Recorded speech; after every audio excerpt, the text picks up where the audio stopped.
bem? A todas e todos, a nossa saudação. Obrigado pela presença mais uma vez. Estou aguardando aqui o pessoal que vai fazer a apresentação. Bom dia, pessoal. Tudo bem? Bom dia, Gabriel. Eu tô com um problema porque eu ia apresentar com slides e tudo. Sim. Tava mudo, né? Não, então, eu ia apresentar com slides, mas eu tô com um problema de internet, tô precisando usar meu celular. Mas acho que não vai ser o jeito mesmo, porque... Você quer me passar? Pode me passar, de repente, o seu slide, eu passo para você aqui. Mas é porque eu não tô conseguindo fazer nada na internet, os slides estão no computador, então acho que eu vou ter que apresentar mesmo assim. Tá bem. Eu vou apresentar com o João, não sei se meu áudio está muito ruim, mas... Não, tá ótimo. Tá, perfeito. Bom, acho que eu posso começar, então. Sim, por favor. Tá bom. Obrigada, Marcel. A gente vai falar sobre um texto que se encontra no livro Força de Lei, do Derrida, do Jacques Derrida. O texto se chama Do Direito à Justiça, e ele foi pronunciado num colóquio, né, que aconteceu em 1989, na Cardozo Law School, um evento que foi organizado pela Drusilla Cornell, uma filósofa do direito ligada ao Critical Legal Studies. Nessa hora eu ia mostrar alguns slides com imagens de todo mundo, com fotos dos livros e tal, para ficar um pouco mais claro do que eu estou falando, mas na falta disso a gente imagina esses rostos, gente. Então, a questão, assim, Derrida, ele começa falando sobre o próprio título da apresentação dele, que também se eu não me engano, é o mesmo título do colóquio, que é Deconstruction and the Possibility of Justice, ou, em português, traduzindo bem literalmente, seria a desconstrução e a possibilidade da justiça. E aí, sobre o título, Derrida pergunta, né, será que a desconstrução asseguraria a possibilidade da justiça? Ele fala também sobre uma coisa que torna tudo muito complicado para a desconstrução, que é uma ausência de regra para que distinguisse claramente o direito da justiça, né? Fica muito difícil, assim, é bastante subjetivo e tem várias versões de qual que seria a distinção exatamente entre direito e justiça, e o Derrida vai tentar achar um caminho pela desconstrução para falar sobre direito e sobre justiça e tentar diferenciar os dois. Ele também fala que passa um tempo falando que vai se endereçar ao público lá presente nesse colóquio, né, que era um público de pessoas do direito, né. Ele fala que vai se endereçar em inglês por uma espécie de força simbólica ou por uma lei. Ele se sente obrigado a apropriar a língua, né. O Derrida, é importante falar que é argelino, e a língua dele materna é francês, né? Então, ele está realmente se apropriando do inglês naquele momento para se endereçar a um público de Nova York, a um público que não fala necessariamente francês, muito provavelmente a maioria lá não falava.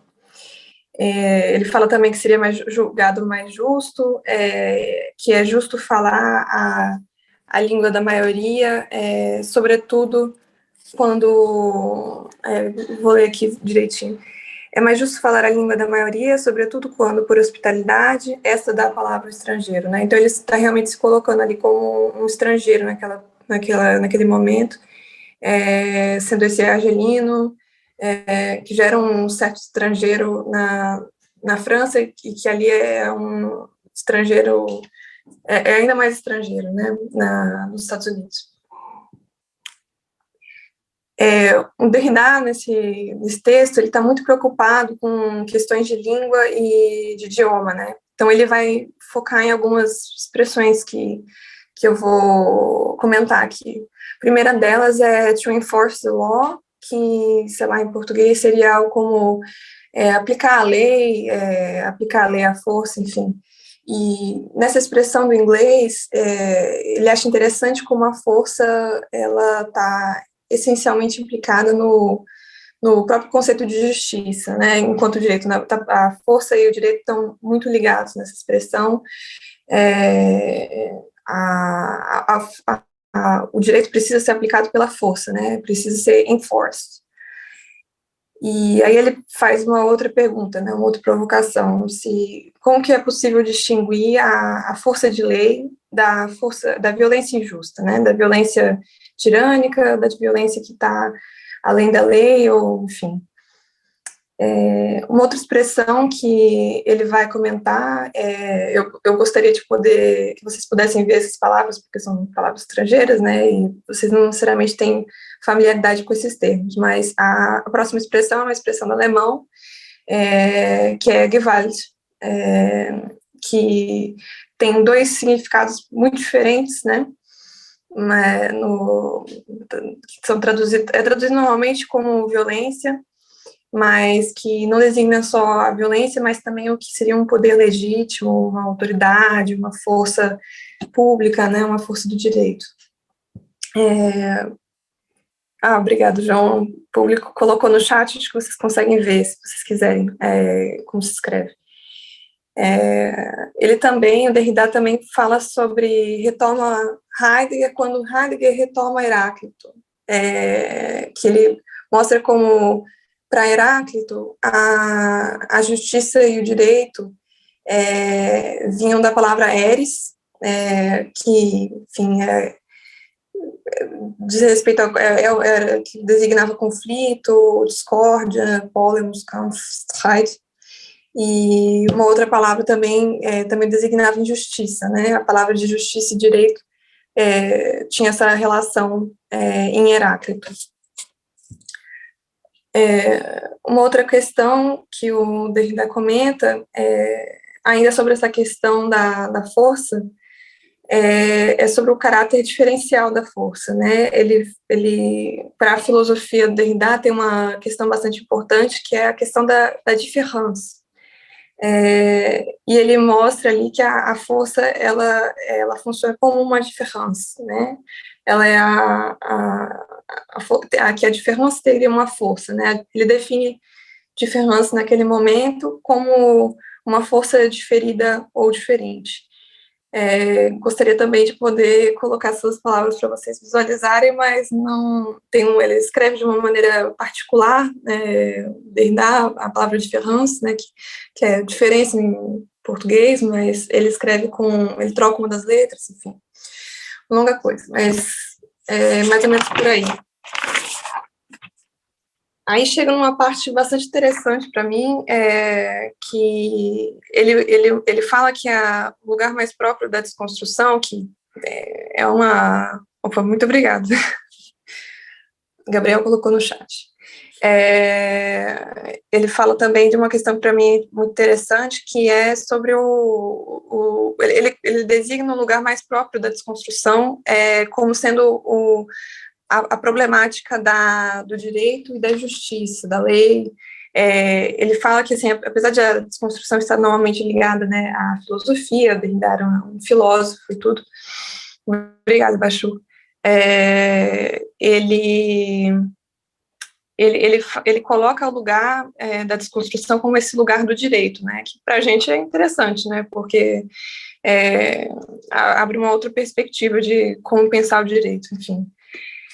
Ele fala também, faz uma referência, de novo, né, àquele Critical Legal Studies, aquele movimento que eu já te havia mencionado, né, que eu não sei se vocês conhecem, mas é um movimento de filósofos do direito, e, enfim, teóricos do direito, um movimento acadêmico não vou saber explicar muito bem, mas sei lá, acho que aconteceu na segunda metade do século XX nos Estados Unidos e foi bem importante para elaborar uma espécie de pensamento crítico do direito, né?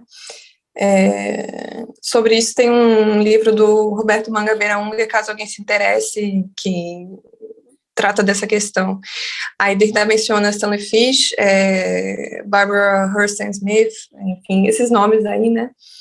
Ele fala que o que está acontecendo naquele momento é uma... como se fosse uma intensificação de uma transformação em curso, assim, mais do que defender ingenuamente, assim, uma mudança, trata-se de intensificar algo que já está acontecendo por meio da desconstrução, um pensamento mais crítico, enfim. Ele também fala que a única coisa que a desconstrução faz é endereçar o problema da justiça. E aí ele faz uma distinção importante, né? Ele fala que a questão de endereçar o problema da justiça tem sempre que acontecer obliquamente. Você não pode falar sobre a justiça diretamente para o Derrida, né? Então, você não poderia, de maneira alguma, tematizar ou objetivar a questão da justiça, sem, ao mesmo tempo, trair, né, a própria justiça, sem ser injusto com a ideia de justiça.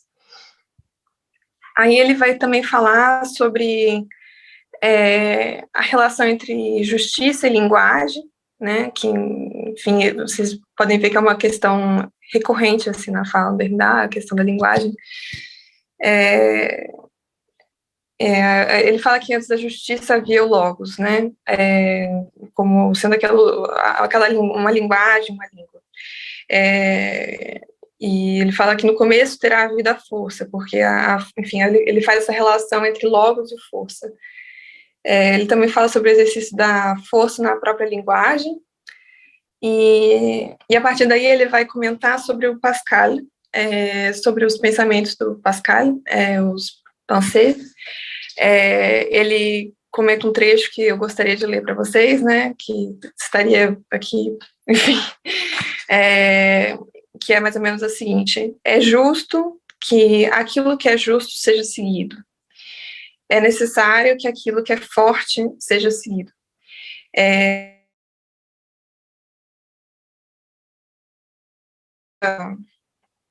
Enfim, que tanto o justo quanto o mais forte devem ser seguidos, mas por razões diferentes, né? O justo deve ser seguido porque é justo seguir o justo, mas o forte deve ser seguido porque é necessário que a gente siga o forte, né?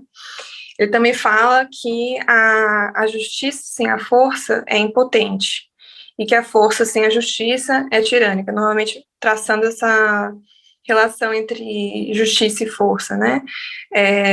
Como se fosse uma relação de dependência, assim, de necessidade de que elas estejam sempre presentes uma na outra.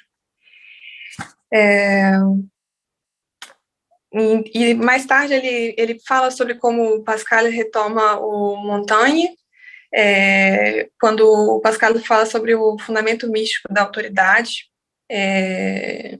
que ele fala que vamos ver como posso falar sobre isso. O fundamento místico da autoridade seria aquilo que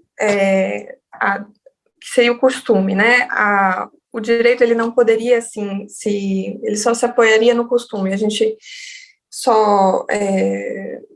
o direito só teria validade, ele só teria crédito, ele só poderia funcionar porque nós acreditamos nele, né? Porque nós depositamos confiança, né? Que fazemos uma espécie de ato de fé em relação ao direito, ao acreditar e ao praticar o direito.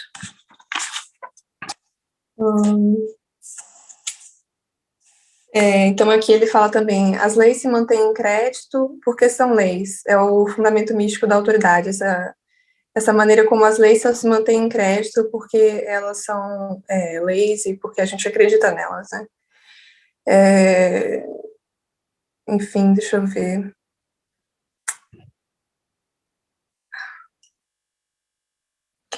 O Derrida, ele também comenta que em Pascal e em Montaigne a gente pode encontrar apesar de eles estarem falando por razões muito diferentes sobre essas questões de força, de direito, enfim, eles formam como se fosse umas premissas para uma filosofia crítica moderna, né, uma crítica da ideologia jurídica dominante hoje em dia, que são bastante interessantes para o Derrida. E aí ele fala também sobre algumas máximas, né, que eu vou tentar passar um pouco rápido aqui para vocês. A primeira delas é que a desconstrutibilidade do direito torna a desconstrução possível. Então, ele afirma que o direito pode ser desconstruído e que é isso que torna a desconstrução possível, né? A segunda máxima é que a indesconstrutibilidade da justiça torna a desconstrução possível. Ou seja, que a justiça não pode ser desconstruída, né? E que é isso que permite também a desconstrução. E aí, por conta dessas duas afirmações, ele conclui que a desconstrução ocorre no intervalo entre a desconstrutibilidade do direito e a indesconstrutibilidade da justiça. Ou seja, ele seria uma experiência do impossível, né? A desconstrução ocorreria, então, nesse intervalo, assim, um intervalo um pouco estranho. Acho que agora eu vou passar a palavra para o João, que vai apresentar comigo, e espero que não tenha sido tão confuso quanto eu acho que pareceu, mas gostaria que pudesse ilustrar, mas não tive como, peço desculpas, pessoal. Obrigada, Bachu. Oi, gente, vocês estão me ouvindo? Certo. Bom, nesse texto, principalmente nessa segunda parte, o Derrida está bastante preocupado com a reputação do método da desconstrução e sobre o problema do endereçamento e da linguagem. Então, retomando um pouco do que a Isabela falou sobre a desconstrução, tem uma reputação de tratar das coisas de uma forma oblíqua, mas ele deixa bem claro que no momento que ele tem que se endereçar na língua do outro, né, ele tem que fazer de uma forma direta, de uma forma adequada, que seria o que remete à ideia da direiteza do direito, né, que seria, de certa forma, calculável, enfim. E aí ele também trata bastante dos problemas que foram dados, que para ele, né, os problemas infinitos que estão escondidos ali no título da conferência, né, da possibilidade da justiça, né, e em relação à desconstrução. E aí ele deixa ele estabelece que a justiça, esses problemas, né, infinitos, eles não são infinitos porque em número, enfim, categoria, mas porque eles dependem de uma experiência aporética, que aí leva de novo aquela ideia da mística que a Isabela também trouxe, né, da ideia da fé e tudo mais, que depende dessa experiência aporética. Então, ele também ele vai fazendo vários desvios, né? Então, aí, a partir daí, ele também faz outro desvio, que é da construção do sujeito de direito, que depende de um sacrifício. Então, toda a injustiça é como se fosse a condição principal de todas as injustiças. A primeira injustiça seria aquela que é cometida contra a pessoa que não fala a língua da maioria. E essa pessoa que não fala a língua, ela é julgada por essa comunidade de pessoas que já falam uma língua. E essa seria a condição de todas as outras injustiças, né? A primeira injustiça. E aí, quando ela sofre essa injustiça, se exige que essa pessoa seja um animal falante, né? Que ela fale uma língua como se fosse uma língua geral, mesmo ela não falando a língua que vai julgar ela. E aí, nesse momento, ele deixa clara a relação entre a língua, o endereçamento que deve ser adequado, né? E por que essas coisas não se conformam singularidade desse endereçamento, né, dos particulares, com a universalidade e a generalidade da justiça, que, enfim. E aí, essa ideia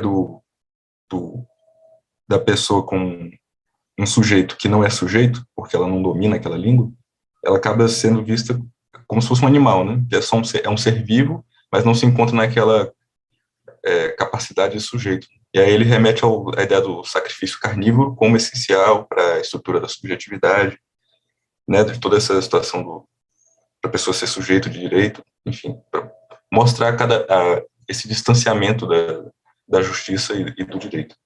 E aí ele fala qual é o movimento, né, que é um movimento duplo que a desconstrução faz quando ela endereça a questão.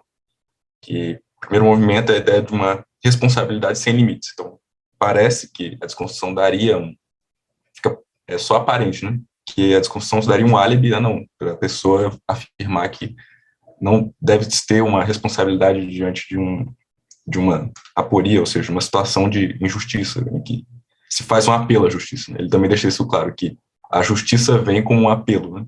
Porque você está diante de algo que é incalculável ou completamente inadequado e você faz um apelo à justiça. Então, a justiça e o apelo à justiça, ela se manifesta dessas duas maneiras. E aí o primeiro movimento, né, voltando, da desconstrução, seria a responsabilidade ilimitada, né, com relação à memória e, enfim, um aumento hiperbólico, um exagero da exigência de justiça. E o segundo movimento seria de uma responsabilidade diante da memória, né, que a responsabilidade diante da memória é uma responsabilidade diante do próprio conceito de responsabilidade que regula a justiça. Então, aí, disso daí, a gente vai para aquela ideia da suspensão, né, que é do espaçamento que acontece na desconstrução, né, da época, que é essencial para a desconstrução e que, ao mesmo tempo, faz com que todos aqueles conceitos conexos que trabalham dentro do direito, por exemplo, porque o direito é desconstrutivo, como a Isabela falou, todos esses conceitos conexos, quando eles são suspensos, é como se eles perdessem crédito, então é como se eles parassem de valer. Só que, ao mesmo tempo, é essencial para que para que a justiça apareça por meio desses conceitos, é essencial que eles sejam suspensos. Então, é como se fosse, em primeiro momento, parece algo paradoxal, mas, ao mesmo tempo, se mostra como algo necessário. E isso acontece o tempo inteiro no momento da decisão. Ele deixa bem claro que no momento quando ele vai desconstruindo, né, e dando exemplos de aporias que acontecem no momento que você aplica a desconstrução, que ela aconteceria com a aplicação de dois estilos. Um primeiro seria a exploração dos paradoxos lógico-formais, né, por exemplo, entre o direito e a justiça, o direito que é calculável, que seria, de certa forma, programável, e a ideia da equidade e tudo mais, e a justiça, que seria a inadequação, algo improgramável e incalculável, extremamente incalculável e tudo mais, e como esses dois se relacionam intimamente, só que eles são paradoxos. É como se um fosse contra o outro, ao mesmo tempo que eles se exigem. E aí o segundo momento seria da interpretação minuciosa dos textos e tudo mais. E aí ele dá um exemplo desse primeiro estilo, ele dá 3 exemplos, né, no final do texto, que tentando acelerar bastante. Ele dá 3 exemplos aqui no texto desse momento da decisão que deve ser feito e que é um momento aporético, né, que é uma suspensão. E que, ao mesmo tempo, a decisão, que não pode fazer parte do cálculo, mas que, ao mesmo tempo, é a iniciativa do cálculo, então ela é o mob do cálculo, mas ela não faz parte da ordem do cálculo. Ela é essencial para que uma decisão seja justa. Só que, por você não poder, após o momento que a decisão é dada, ela ter que estar de acordo com uma regra do direito calculável, porque se também não tivesse, ela não poderia ser chamada justa. Então, no momento que a decisão é dada, né, com uma regra ali associada a ela não pode ser presentemente justa, plenamente justa. Então, aí, enfim, ele dá as 3 aporias, né, no final, que é da época da regra, né, da suspensão dessa regra, que, enfim, é da ideia de que toda vez que um juiz vai dar uma decisão, para que ela fosse justa, né, ele sempre está reinventando a regra. Então, a regra já está dada, mas ele tem que fundamentar aquilo ali. Ele não pode simplesmente, se ele só calcula, é como se, bom, você não está obedecendo à justiça, você tem que justificar o que você está, a regra que você está aplicando. Ao mesmo tempo, não pode faltar a regra. Então, é como se a regra tivesse suspensa, mas você precisasse dela para a decisão ser justa. E aí você volta àquela consequência, que nenhuma decisão seria presentemente justa. E aí tem também a ideia da assombração, né, daquilo que é indecidível, que você, se você chega nessa aporia, você está numa situação em que não se consegue decidir de uma forma clara, né, não se tem uma clareza, normalmente é incalculável. E aí você não teria, enfim, por causa dessa ideia de reinvenção, de que se segue sempre uma regra, e que ao mesmo tempo você precisa dessa indecidibilidade, porque a indecidibilidade é justamente esse, como tal, né, da aporia da decisão, você tem que passar, a decisão para ser justa, ela teria que passar a prova da indecidibilidade. Só que ela não seria uma possibilidade que é pura, porque o que você pensa numa decisão que parece justa, ela parece justa justamente porque ela tem esse rastro, né, da indecidibilidade, dessa dificuldade que foi da decisão, dessa suspensão. Você tem que ter essa memória dessa suspensão. Então, apesar de você ter que passar por essa indecidibilidade, você não consegue passar ela de uma forma que ele deixa uma pureza, né? Você não consegue passar por ela de uma forma real, né? Então, novamente, a justiça se distancia, né? Ela não está no presente, novamente. E depois, por último, ele faz o exemplo da aporia da a urgência que barra o horizonte do saber, que é a ideia do horizonte, né? Que é a abertura e o limite da abertura, né? Que ele bota aqui, que define um progresso infinito ou uma espera. Então, ao mesmo tempo, a justiça, que parece ser inapresentável, então ela não pode estar presente, você não pode esperar por ela. Você não pode esperar, e você tem toda decisão justa, você necessita dela imediatamente, sempre o mais rápido. E você não tem tempo, mesmo que você tenha todos os recursos para analisar e conhecer e tudo mais, você sempre vai ter que ter essa interrupção, esse distanciamento, esse momento da suspensão, que sai do calculável e que entra no performativo puro, né? Que aí ele começa a falar sobre os performativos e os constativos, e que o transbordamento do performativo, porque um performativo, né, o ato da decisão, ele só pode ser justo, no sentido de justiça, se outros performativos ou convenções já foram estabelecidas previamente.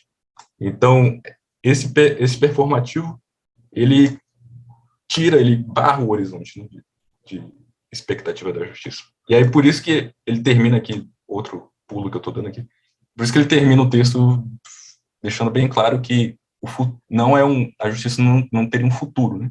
Essa relação da desconstrução com a possibilidade da justiça não teria um futuro, porque o futuro ele pode ser uma reprodução do presente, do dado presente como está, mas seria um porvir, né? Porque ela está sempre vindo. Então, como é um incalculável, um inesperado, né, um improgramável, um indecidível, ele sempre vem do outro, né? É como se ela tivesse sempre vindo de fora. Então, é um porvir constante. A justiça sempre teve um porvir, sempre terá tido um porvir, enfim. Aí ele faz essa distinção, que ela tem um futuro, mas um futuro como porvir, não um futuro como futuro. Enfim, basicamente isso.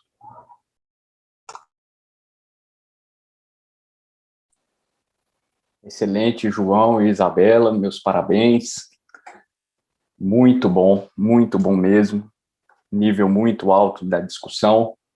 Agora eu abro a palavra para quem quiser fazer uso dela na nossa sala virtual.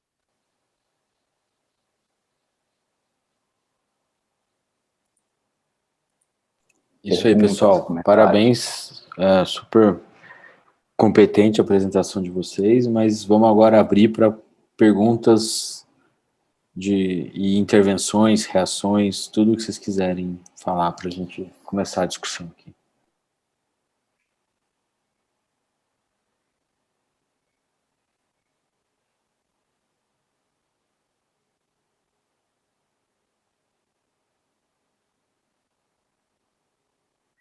Não sei se o João e a Isabela têm alguma questão que eles queriam levantar, algum ponto para discussão. Bom, eu estava interessada, assim, eu gosto muito dessa definição que o Derrida dá sobre da desconstrução, né?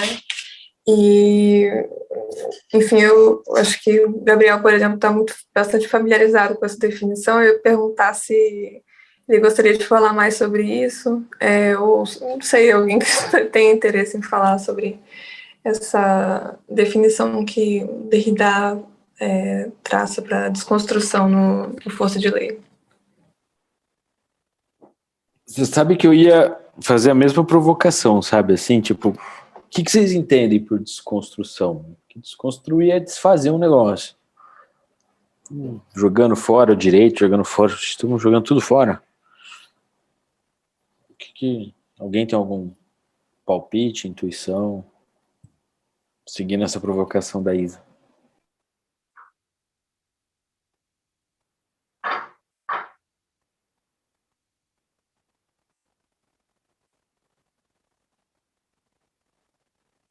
Eu acho que... Desculpa, eu levantei a mão aqui. Não pode falar, Gabi. Pode. Então, essa ideia de desconstrução seria, para mim, na verdade, é tudo bem confuso.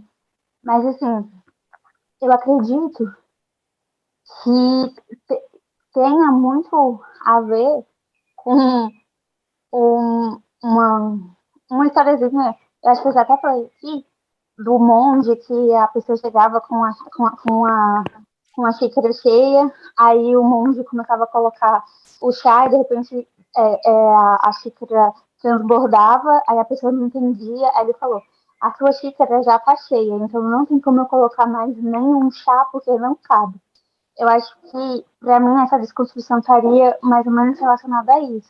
É necessário desconstruir para que a gente possa, de fato, aprender coisas novas, porque a nossa xícara já está cheia. Acho que eu entenderia mais ou menos assim.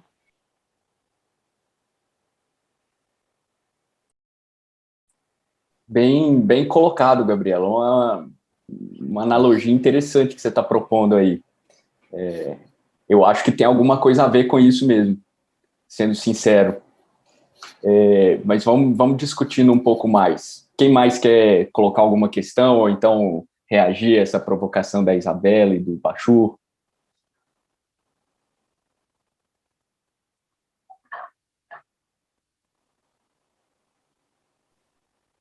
Eu só queria fazer aqui um destaque sobre o momento histórico que foi proferido essa palestra, né, em que o mundo estava passando por uma desconstrução política enorme, né, em que você tinha, em 89 você teve a queda do Muro de Berlim, em 90 você estava tendo a queda da União Soviética, né, a desconstrução política do mundo aí, trazendo novos rumos, novos caminhos, em todos os sentidos.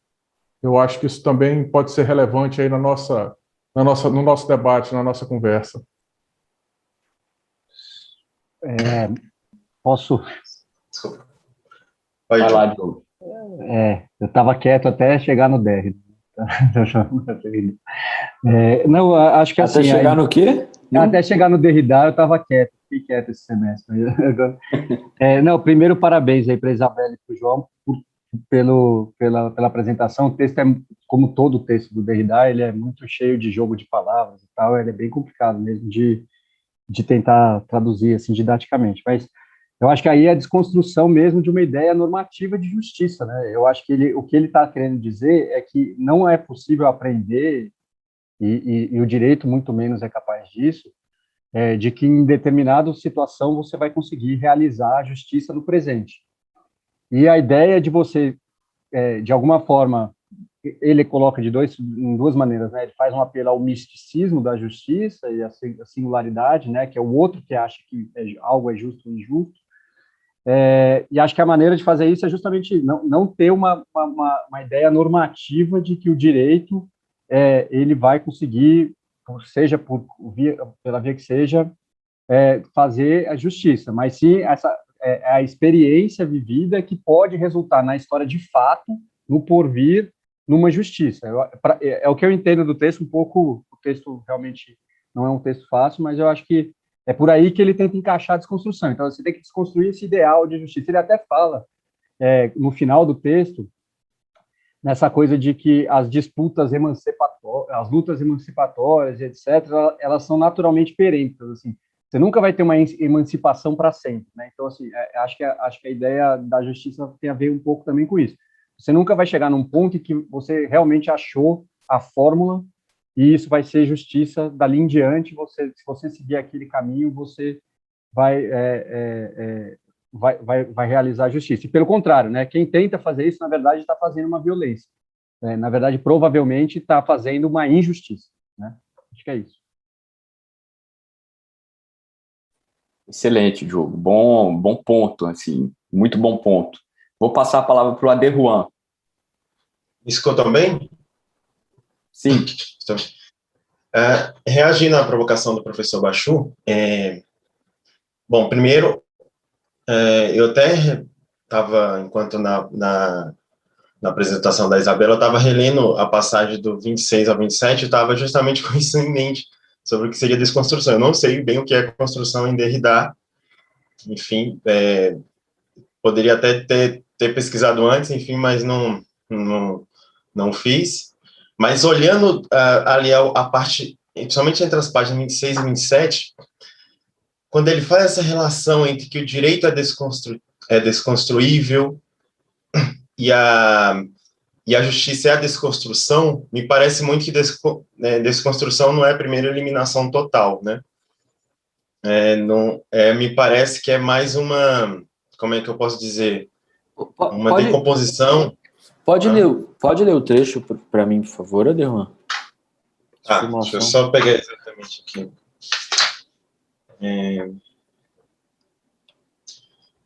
Na estrutura, é o segundo parágrafo da 26, e aí vai até realmente ali nas proposições, professor.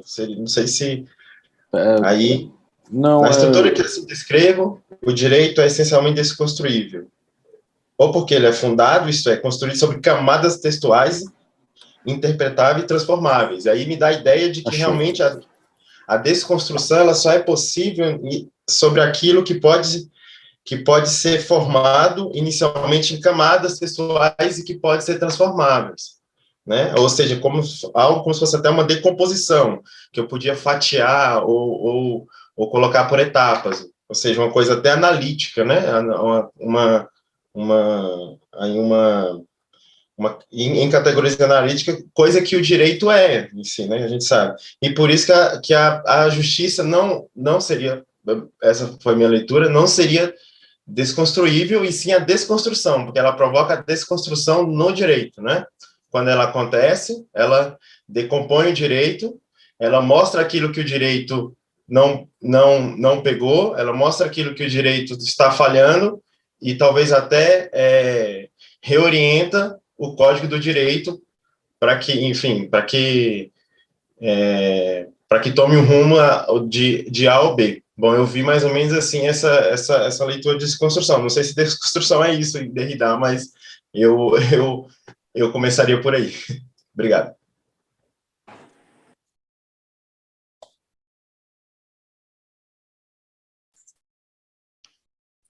Excelente, Aderruan, muito bom.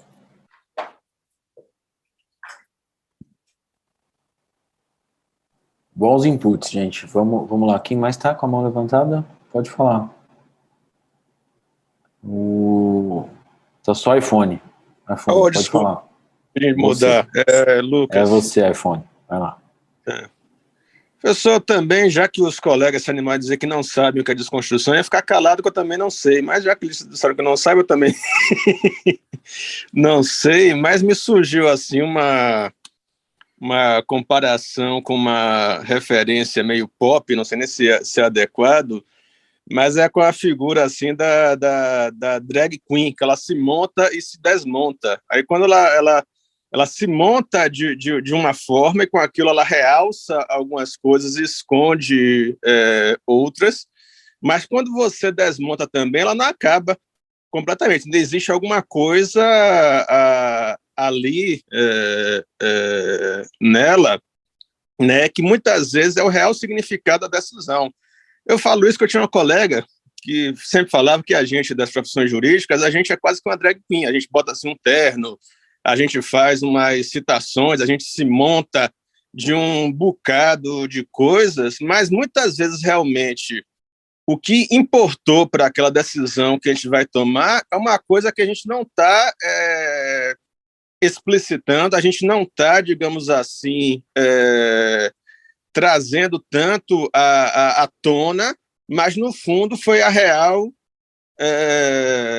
razão da decisão, ou seja, uma coisa que sempre vai existir, por mais montados que estejamos, né, inclusive até dessa parte mesmo alegórica, né, você bota um terno, uma gravata, você bota um broche, né, eu mesmo ando de broche, eu tenho um brochezinho, então você faz toda essa montagem para você ser, né, para você se inserir nessa questão mística de você ser uma autoridade, então o que você está falando ali, a princípio, é correto, até pela força da autoridade que você está exercendo, mas muitas vezes, se a gente se propor desconstruir, a desmontar isso, nós vamos descobrir que tem algumas coisas que nós não quisemos realçar, mas que foi o verdadeiro motivo daquela decisão ou daquele encaminhamento. Eu não sei também, desculpe se ficou um negócio assim muito pop e tal, é que foi uma coisa que me surgiu assim na falar dos outros. Cara, menos do que você acha, assim, reagindo de bate-pronto, só porque é uma questão pontual, a Butler, que tem esse livro, Excitable Speech, totalmente apoiada no Derrida, ela mostra justamente drag, que é da drag queen, como uma das estratégias, não nesse livro, mas em outros, né? Esse aqui é muito nessa questão da linguagem performativa, e ela que é de teoria de gênero, não é tanto da teoria jurídica, mas um dos pontos dela é drag como desconstrução da matriz heteronormativa e tudo mais. Então, faz um pouco de sentido numa aplicação prática, que é o que a Butler fez, assim. Não tá muito pop, não, cara. Menos pop do que você imagina, tá bem mainstream isso aí, na verdade. Dentro da filosofia que não é mainstream, está bem mainstream. Muito bom. Pessoal, antes de passar a palavra para a Jordana e para a Gabriela de volta, eu sugeriria a gente ouvir um trecho que eu selecionei aqui do Derrida falando. O que vocês acham? E aí a gente discute em cima, pode ser? Beleza. Eu adoro seus filmes, Gabriel. Deixa eu ver aqui que eu sempre tenho essa dificuldade com a máquina, né? Vamos ver se eu vou conseguir aqui. Mas entender Derrida e conseguir passar um vídeo é muito incompatível essas habilidades. Exato. Vamos lá.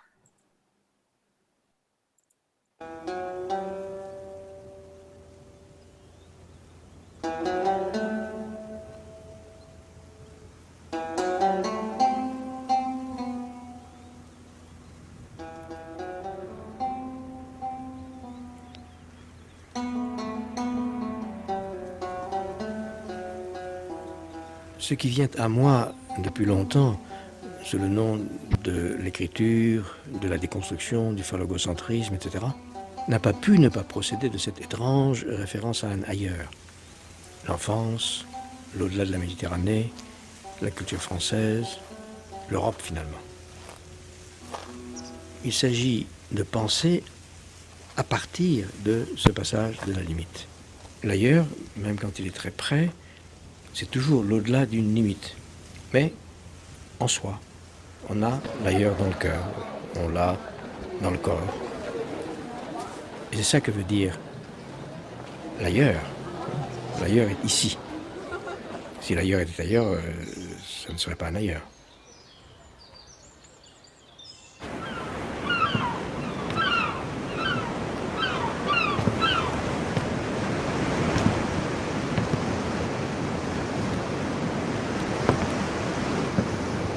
L'écriture est finie. L'écriture est finie,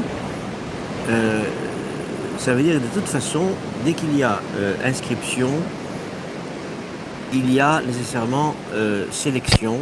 Par conséquent, effacement, censure, exclusion.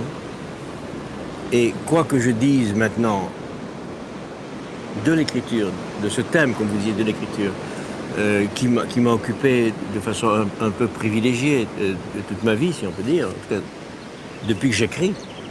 C'est la question de l'écriture qui travaille ce que j'écris. Quoi que je dise ici, maintenant, dans un temps si bref et dans ce décor un peu étrange et artificiel, ce sera sélectif et fini, et par conséquent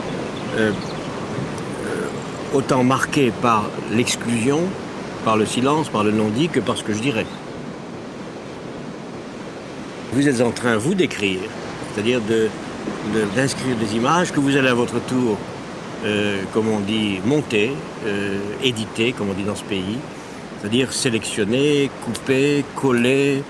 Et donc on est en train, de façon très artificielle, de préparer un texte que vous allez vous écrire et signer. Et moi, je suis là une espèce de matériau pour votre écriture. Hein. Alors, comme matériau pour l'écriture de ce film, le matériau doit parler un peu de l'écriture et de la biographie.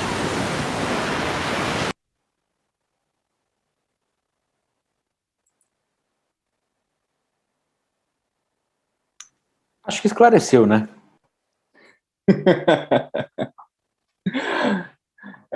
Mas alguns problemas a gente vê que estão muito próximos dos nossos nesse livro, né? Especialmente o problema da escrita, né, ou da escritura, como a gente gosta de dizer mais no jargão, e o problema do direito, né? Eles são, digamos assim, muito próximos, né?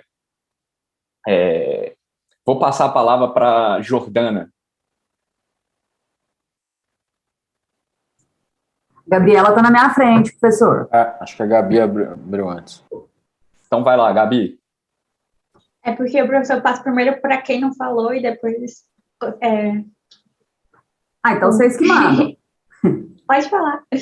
Tá. Não, então, tô aí, não tô conseguindo me dedicar às leituras do grupo, mas acho lindo, tô aqui no CNJ, mas tô junto, né? Tô ouvindo as aulas e tal.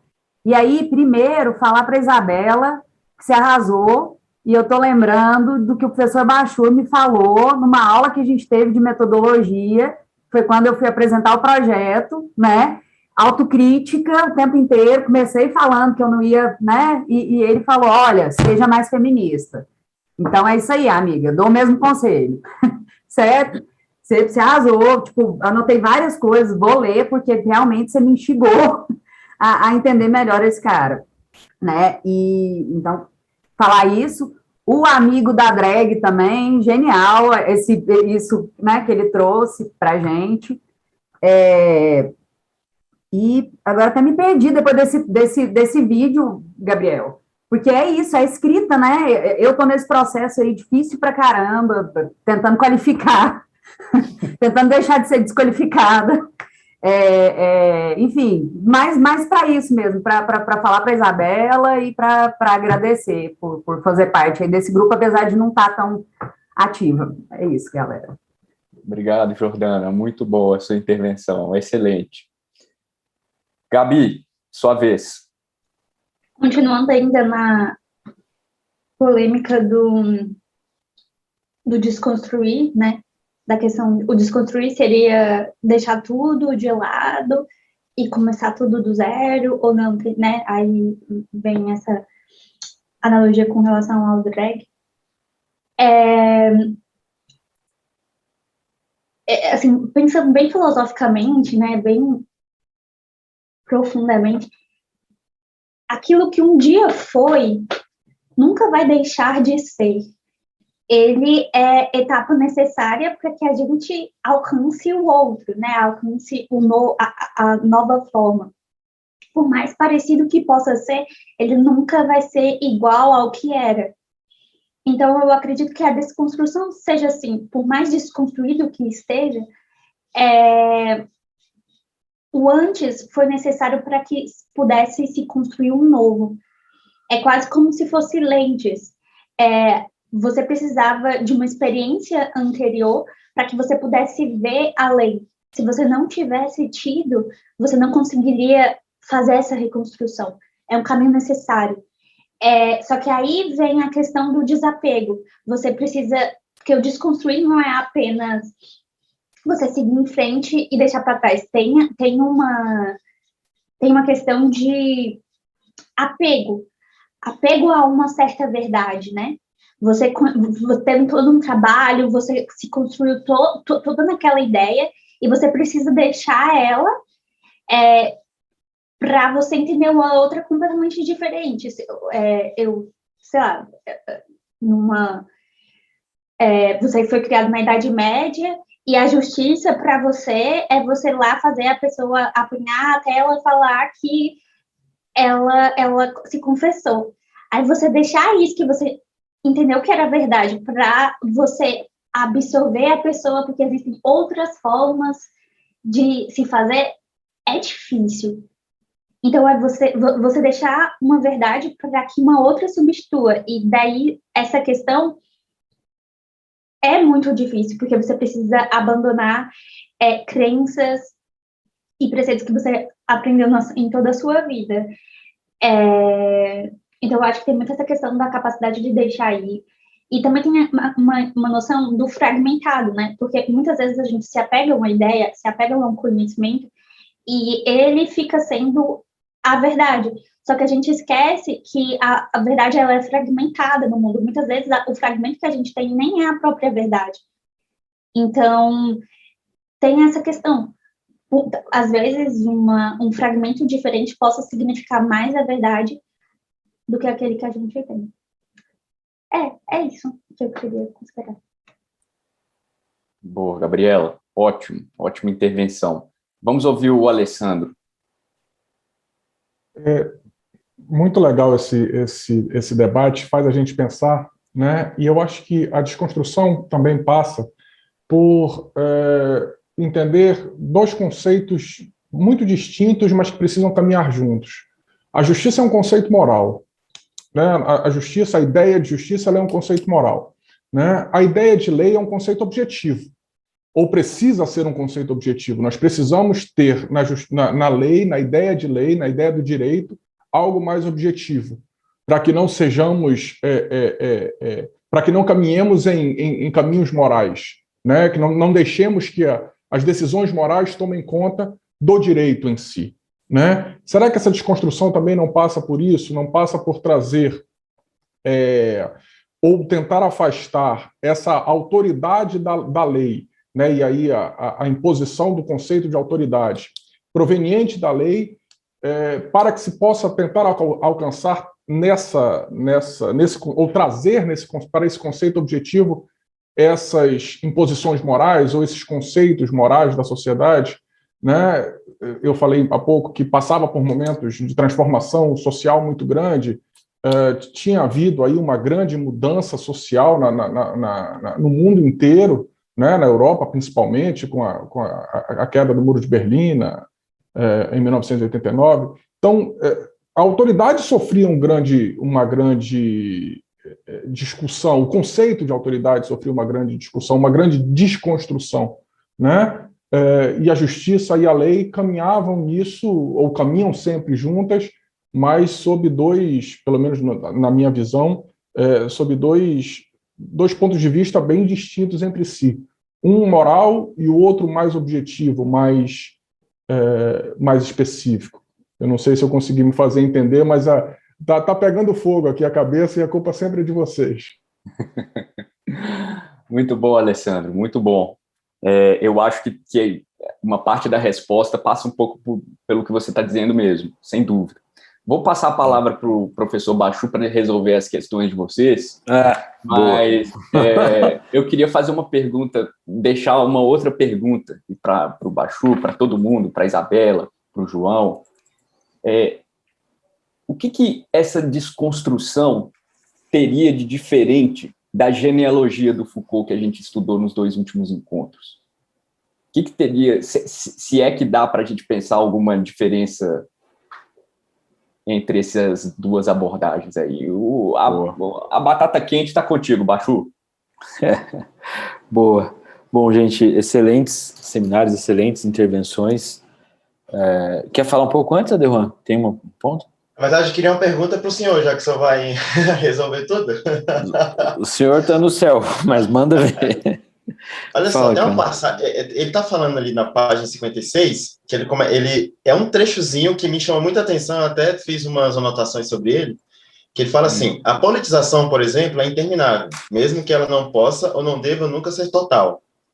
Para que isso não seja um truísmo ou uma trivialidade, é necessário reconhecer a seguinte sequência: cada avanço da politização obriga a reconsiderar, portanto, a reinterpretar os próprios fundamentos do direito, tais como eles haviam sido previamente calculados ou delimitados. Aí, em cima desse trecho, eu sei que ele não trata isso, Derrida, nesse texto, nem mesmo na parte seguinte, quando ele trata do texto do Benjamin.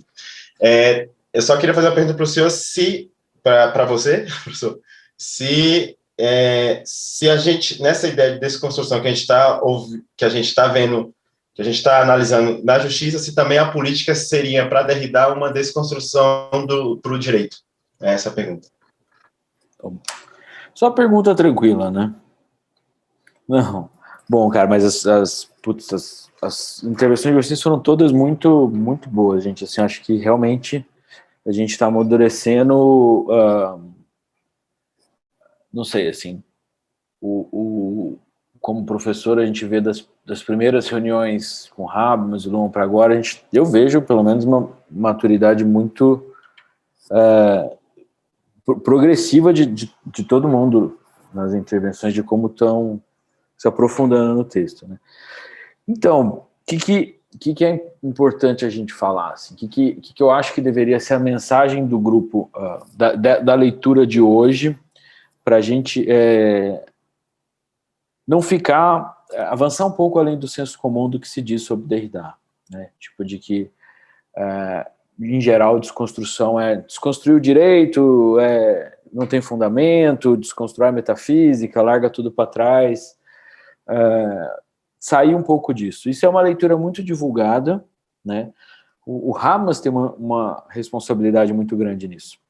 Nesse livro aqui do Discurso Filosófico da Modernidade, em que ele tem um capítulo sobre Derrida, ele fala que o Derrida faz uma filosofia que tem o mesmo peso da literatura, sabe? Como se não fosse uma filosofia séria o suficiente, como se fosse meio diletante, que você vai lá, escreve desse estilo meio literário, fala o que você quer e tchau, sabe? Assim, meio descompromissada. E isso eu acho muito, muito prejudicial para a gente entender exatamente do que nós estamos falando, né? Assim, o Derrida, na minha opinião, eu acho que é o maior filósofo do século XX, e ele tem um programa muito produtivo de filosofia. Você vê que, se a gente pegar autores que desenvolvem intuições dele, nós estamos falando da Butler, do Latour, do Laclau, né, da Gayatri, da Spivak, quer dizer, tem um monte de gente que tem uma filosofia própria que sai disso aqui, né? Então, tem muito mais do que isso, assim. Então, não é uma sociologia meio barata de dizer que a desconstrução e o direito não tem fundamento. Então, vamos tentar ver um pouco do argumento dele. Primeiro, tem uma parte que para ele desconstrução é sempre uma reconstrução.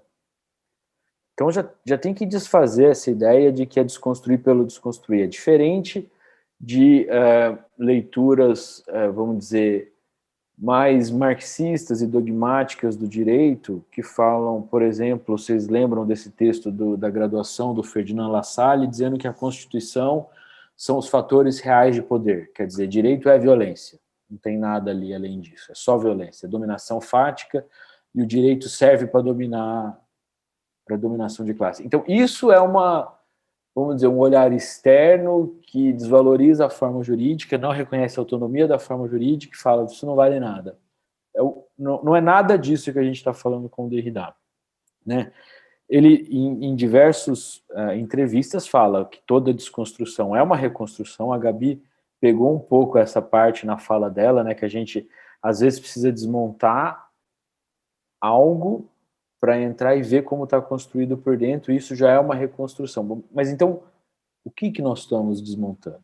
né? Qual parte do direito é desconstruível? O Adejuan mostrou na fala dele, citou esse trecho que eu acho que é vamos dizer assim, o centro de gravidade do texto, que é o direito é desconstruível, mas a justiça não é, né? O Alessandro também tangenciou nesse aspecto moral, vocês pegaram bem esses pontos todos. Então, o que é nesse sentido, assim, e aí também, né, estou falando aqui, arriscando a minha interpretação sobre o que é desconstrução, sem nenhuma pretensão de imagina, os principais filósofos do mundo estão discutindo isso até hoje, não é uma... Mas não tem nenhuma pretensão de ser a última palavra no assunto, mas o que parece ser é uma forma de leitura em que, na teoria do direito, o Derrida extrapola o programa filosófico dele, que é de crítica da metafísica. Então, e ele faz isso de forma metódica. Tem um problema dos franceses, que os franceses são sacanas na hora de escrever. Eles são prolixos, escrevem difícil, mas se você pegar, e aí eu estudei com um cara em Berlim, que é o Georg Bertram, que é um dos principais intérpretes do Derrida, ele mostra como às vezes o Derrida é meio esquemático até. Ele não é fácil de ler mesmo, mas tem um esqueminha por trás que, se vocês pegarem um pouquinho, fica melhor, né? Então, o grande programa dele é de crítica da metafísica. E, de novo, sem desconstruir e jogar a metafísica fora. Ele fala, imagina, tem entrevistas que ele fala, uma entrevista para a Júlia Kristeva, que ele fala, não existe desconstruir a metafísica, ela está tão arraigada nas ciências sociais, nas formas de pensar, na linguagem que a gente usa, que isso é uma bobagem o que falam da minha filosofia, né? O que eu faço é tentar mostrar quando a metafísica funciona e quando o potencial crítico da metafísica é desativado, de maneira não filosófica. Então, do que ele está falando, né? Metafísica, ela começa lá com Kant como uma forma de você colocar tudo em questão. Você tinha basicamente duas vertentes, o Hume, dos empiricistas, que tinha, vamos dizer, o sensível como base do conhecimento, e o Kant como a razão a priori, os pressupostos a priori do conhecimento, que começa dali, né? Tem a célebre formulação do Kant da coisa em si, que não é acessível, né? Você não conhece um livro porque você pega o livro. Você tem no seu pensamento uma rotina que te faz identificar que esse livro é igual a esse, que é igual a esse em alguma medida, que é tudo livro, né? Bom, então, o que o Derrida parte é dessa articulação, dessa disputa entre em que nível se dá o conhecimento, no sensível ou no inteligível. E ele mostra que essa junção, né, vamos dizer, a hierarquização do inteligível sobre o sensível é quando a metafísica para de funcionar. Ela para de funcionar. Isso ocorre com isso que, quando você junta o logos, né, que é o pensamento, com o foné, que é o sensível, a voz que se ouve falando. Então, quando uma consciência tem certeza do conhecimento porque ela se ouve falando, ela está reproduzindo essa lógica metafísica de ter um acesso puro às coisas. Bom, como isso pode funcionar no direito? Qual que é a parte sensível e a parte inteligível? A parte inteligível do direito é a nossa reivindicação de justiça. É aquela reivindicação racional de que tem que haver uma racionalidade entre duas decisões de casos semelhantes, têm que ser decididos de acordo com a mesma chave. Esse é o senso de justiça racional que, segundo ele, não é nem desconstruível, né? Mas a parte sensível do direito, que é a violência, né? Que é o fato da decisão se impor, no caso concreto, acima das circunstâncias, né? Então, o que ele vai mostrando é que se a gente dá de barato que toda decisão é legítima, você está simplesmente fazendo o mesmo gesto que a metafísica fez de subsumir o sensível a inteligível e se dá por satisfeito. Então, desconstruir é desconstruir essa hierarquia e continuar raciocinando o direito nesse hiato, nesse espaço que ele abre entre o que é sensível e o que é inteligível. né? Então, por isso que quando ele fala que desconstrução, pensar o direito com a desconstrução significa pensar o direito como cadeias textuais, para começar, e depois, vendo como nas decisões concretas o fundamento da autoridade é místico, e se ele é místico, ele não é um fundamento, né? Porque um fundamento é um convencimento racional. Mas se é um fundamento místico, ele é sensível, ele não é inteligível, então ele não é um fundamento. Então o vídeo que o Gabriel colocou, e eu acho incrível como a gente vai se combinando, porque a gente não ensaia muito esse laboratório e as coisas vão funcionando. Aquilo tudo que ele está falando de dentro e fora é isso. Quando você coloca, né, quando você fala que quando você subsume a violência à legitimidade e pressupõe que toda violência presente numa decisão jurídica é por si só legítima, é como se você tentasse tirar do direito, de dentro dele, totalmente dentro dele, o fundamento. E o que ele fala naquela entrevista lá é que existe um fora, que é constitutivo. É a escrita que é constitutiva do sentido, é a violência que é constitutiva do direito, mas que não pode aparecer dessa maneira, porque senão você perde essa reivindicação de justiça, né? Então, e aí, cadeias textuais, né? Muito do que ele fala, e ele mostra dos performativos, os performativos foram inventados pelo John Austin, nesse livro, que faz um dos principais filósofos do giro linguístico, que é como fazer coisas com palavras. Talvez a gente possa começar o nosso ano 2022, de repente, com um pouco de filosofia da linguagem. E é desenvolvido nos Estados Unidos pelo Searle com o Speech Act. Então, o que ele diz nesse livro? Que você, ao falar, você não está descrevendo uma coisa no mundo. Quer dizer, você pode fazer isso, né? Tipo, Brasília está seco. Isso é um ato de fala constatativo. Estou constatando um estado fático. Mas quando eu digo, o júri diz para alguém, você é culpado, a mudança do status jurídico daquela pessoa é feita por um ato de fala. Esse ato de fala é chamado performativo. Então, a força do direito ele fala, toda a força do direito é uma força performativa, que é uma linguagem que é exercida dessa maneira com uso no limite da violência, de pegar uma pessoa e trancar dentro de uma cela, quando você tem uma sentença condenatória e tudo mais, né? Então, desconstrução também é isso de mexer nessas cadeias textuais, quer dizer, é não tomar de barato o pensamento do Kelsen como sendo Kelsen, mas imaginar que esse autor ele tem uma camada de interpretação por trás dele que você tem que lidar com ele. É pensar também do ponto de vista institucional que toda decisão é um encadeamento de textos, né, a própria petição inicial, a apelação, a sentença, isso vai gerando um certo sentido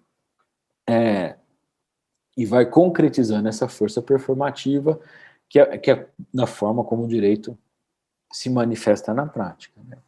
Então, desconstruir o direito é um pouco você abrir essas cadeias textuais e mostrar essa ambivalência e essa oscilação entre uma reivindicação constante de justiça e uma impossibilidade de fundar essa justiça de maneira puramente racional, sem uma exterioridade, né? A cadeia textual é uma exterioridade da própria, vamos dizer, jurisdição, né?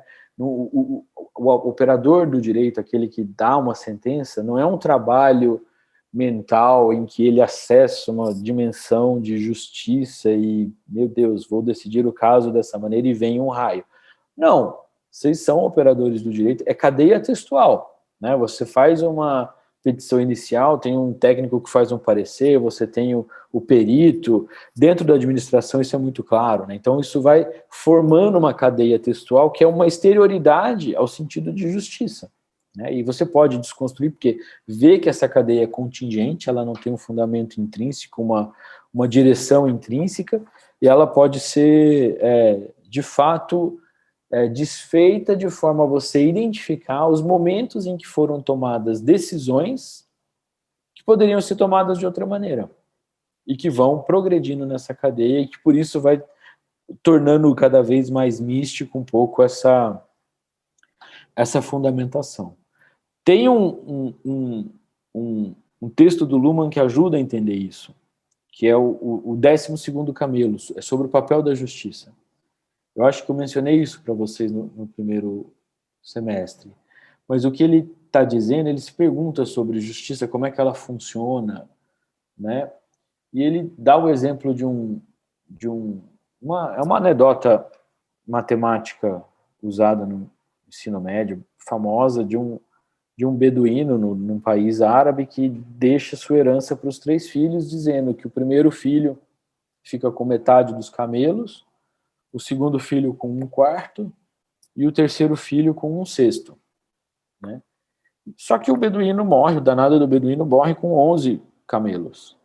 E aí o terceiro filho fala, não, 1/6 não é 1 camelo, são 2, eu tenho que arredondar para cima. Só que se você arredonda para cima, alguém sai perdendo. O filho do meio fala, não, 1/3 aqui, 1/4 aqui não são 2 camelos, são 3, né? E fica essa disputa. Eles vão para o juiz, e o juiz fala o seguinte, eu vou fazer o seguinte, eu vou emprestar 1 camelo para vocês vão reproduzir o rebanho, a hora que for possível fazer essa conta, vocês fazem, e me restitui o camelo depois. O texto chama restituição do 12º camelo. E com 12 camelos, a conta fecha. O primeiro filho fica com metade, 6, o segundo filho fica com 1/4, 3, e o terceiro filho fica com 2, 1/6. E aí fecha 11. Ou seja, 11 dava certinho para fazer a conta, que não era possível porque precisava do 12º camelo. E ele fala que no sistema jurídico, a justiça é o 12º camelo. É aquilo que você precisa pressupor como drive de orientação das decisões concretas, embora na prática elas sejam decisões meio que sem fundamento. Um pouco para ilustrar, com um exemplo mais prático, essa reconstrução da teoria jurídica que faz o Derrida nesse momento. E cada momento em que você reitera a decisão jurídica, você consome um pouco esse fundamento místico da autoridade. E não tem muito jeito. Você realmente precisa disso, né? Se você decide uma vez que, vamos pegar um exemplo hipotético, que você precisa ter o trânsito em julgado para ser preso. E aí o tribunal decide que, embora isso esteja na Constituição, não, vamos prender com a decisão em segunda instância, não precisa do trânsito em julgado. E aí você passa um tempo e o tribunal se manifesta novamente sobre isso. E depois novamente sobre isso. E depois novamente sobre isso. Isso é um caso do exemplo brasileiro, da questão do Lula, em que a autoridade da decisão foi sendo reiterada e à medida que isso ocorre, você vai vendo um pouco como a aura de justiça e de reivindicação de justiça vai mostrando, vai se desgastando, né? Ele usa muito aquele texto do Walter Benjamin, de que a reprodução da decisão consome um pouco dessa aura de legitimação, né? Então, para sintetizar, né, da leitura que eu faço, essa reconstrução do direito é meio, essa desconstrução do direito é meio tentar mostrar que existe um fora do direito, que é a violência, que não pode ser negado nem plenamente incorporado como fundamento do direito.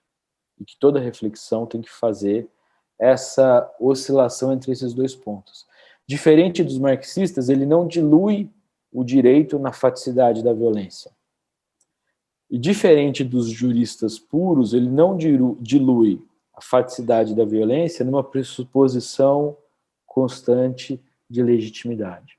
Então é o dentro condicionando o fora e o fora condicionando o dentro de maneira aporética, né? Algum de vocês mencionou isso.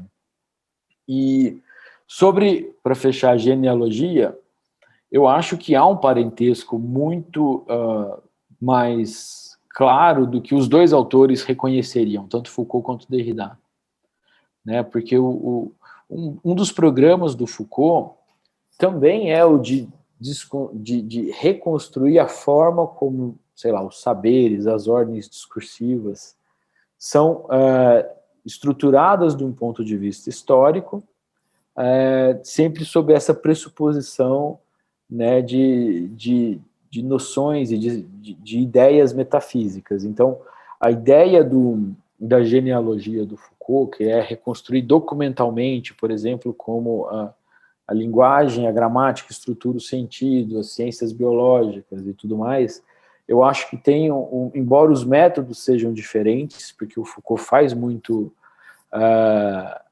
pesquisa historiográfica, documental, e o Derrida é, de fato, um procedimento filosófico, mas eu acho que eles estão dentro do macro programa do estruturalismo francês, que é não pressupor um sujeito transcendental como fonte de conhecimento. O Lévi-Strauss faz isso, o Barthes faz isso, o Derrida faz isso, né? Então, o que eles estão, com força de lei, é basicamente tirando essa subjetividade transcendental que teria acesso a uma justiça em abstrato, e acho que é um parentesco bem claro nesse programa filosófico como um todo, sabe? Acho que era isso, Gabriel. Muito bom, professor Bachur. Excelente, muitas coisas a se pensar aí. De minha parte, eu queria reagir a muita coisa, mas infelizmente eu vou ter que sair agora. Então, se vocês me permitirem, eu queria adiar em uma semana a minha intervenção, porque a gente se encontra, na verdade, no dia 15, não é isso? Que estamos marcados. Aliás, essa era uma questão que estava posta lá no grupo. Nossa, mas então vai ser 3 encontros seguidos? É porque eu acho que a gente vai ter que pular 2, não é? Espera aí, rapidinho. Eu acho que é isso mesmo. Coisa de feriado misturado com agendas aqui do pessoal. Mas só que dia que feriado. Isso era um ponto que a gente poderia falar, porque se for ficar apertado demais, talvez a gente devesse chegar à próxima reunião um pouquinho mais para frente. O que vocês acham? Muito apertado 3 seguida. A gente teria que falar com a professora Marília, porque eu acho que ela já está programada para falar. A gente pode mas ela falou que precisa decidir, para avisar para ela se é dia 15 ou 22. O problema é que 22 eu não consigo. Aí, mas enfim, aí vocês poderiam tocar com o Gabriel. Junto comigo, né? Ou ela vai apresentar outro texto além de mim? Não, é o mesmo texto, Gabriela. É porque esses textos estão pesados e muito na sequência, né? A gente teve Foucault e Derrida. Eu acho que ela não vai se importar, não. Não, com certeza não. A gente passa para o 22, então, pessoal? O que vocês acham? Vamos fazer uma breve consulta aqui para vocês. O que vocês acham? Por mim, pode ser. Eu não me oponho, não. Aí você poderia conduzir essa do 22, eu vou estar fora. E de um jeito que eu não consigo, eu acho, entrar. Pular essas duas, 15 e 22, e empurrar um pouquinho mais para dezembro é muito ruim para todo mundo, porque acho que também, né? De repente a gente faz o intervalo agora, nessas próximas duas, e aí só empurra o calendário um pouquinho. A gente retomaria 29, ficaria 29, 12, 19 e aí 3 de dezembro, por exemplo. Mas acho que 3 já tá um texto a mais que tinha sido colocado, né? A gente elimina o texto da Butler, então. Mas aí a gente pode ou vai uma semana, ou vai uma semana para frente, ou vai mais um pouquinho, né? Ou não pode. O que vocês preferem, pessoal? Querem passar alguém sabe usar Google formulário de votação? Pra gente não perder muito tempo aqui, porque acho que não vai funcionar de todo mundo falar. Você sabe, Isa? Vamos de uma forma democrática, assim. 3 pessoas, acabou. A falta de fundamento das decisões. Acho que o Marcel colocou bem. A pessoa consegue apresentar semana que vem? Se conseguir, eu acho que... Teríamos que conversar com ela. Eu acho que esse seria o requisito. Exato.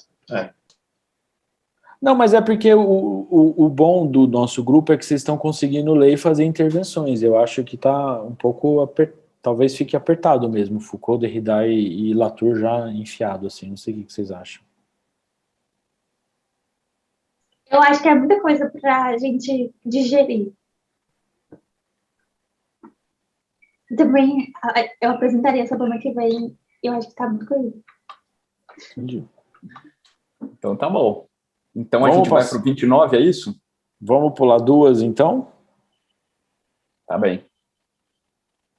Então a gente pula 2, mantém dia 29. E aí a gente... E aí você retoma um pouco do Derrida aqui na passagem pro Latour? Pode deixar. Eu faço isso. Tá?